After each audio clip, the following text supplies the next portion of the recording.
Is God good? So I want to ask a question that may make our brains hurt a little bit or could give us clarity. Are good things good because God commands them, or is God good for commanding good things? It's a very tricky question that when I was really starting to look into philosophy, somebody who was really struggling with his faith asked me this.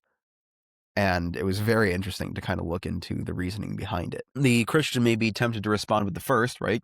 Good things are good because God commands them, but that turns morality potentially subjective, right? Because now you're having, well, an arbitrary, right? So the answer is yes. Good things are good because God commands them, and God is good for commanding good things.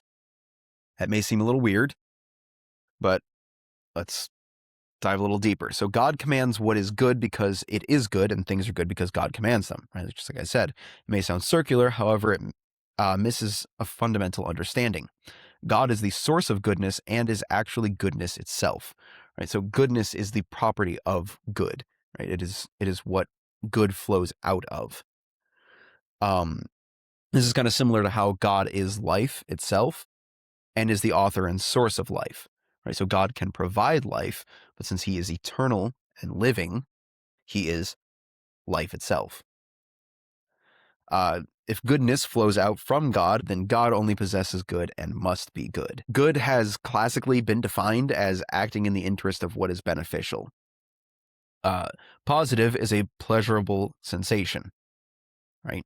Think ice cream. Or if you're Solomon, you're thinking about some other things. Good and positive are not the same. They're similar. Positive is good, but not all good is positive, right? Because not everything that is beneficial, right, acting in the interest of what is beneficial, not everything that's beneficial is pleasurable. Open heart surgery is not a pleasurable experience, but it is certainly beneficial. Not all good things are exclusive of suffering, and suffering can be used for good. We seem to understand this idea in books and movies, right? So stories follow the peak archetype, which is there's a start, followed by a struggle, then climax, then de-escalation, and finally the conclusion. So nobody seems to ask why characters in movies have to face struggle, but we ask why we do, even though characters are just expressions of ourselves, right? So it's kind of interesting to see the breakdown there of people will read a book like Harry Potter or watch a movie like Star Wars and perfectly understand, okay, they have to go through this struggle in order to be better. And like one of the big criticisms to use the Star Wars analogy, one of the big criticisms there is of the sequel trilogy is that Rey never seems to go through any struggle. She's just immediately good at things, right? Whereas Luke had to struggle a lot to get to where he is. So we seem to understand and even look for characters to struggle to overcome things. That's going to get a little bit clearer when we discuss one of the theories for theodicy.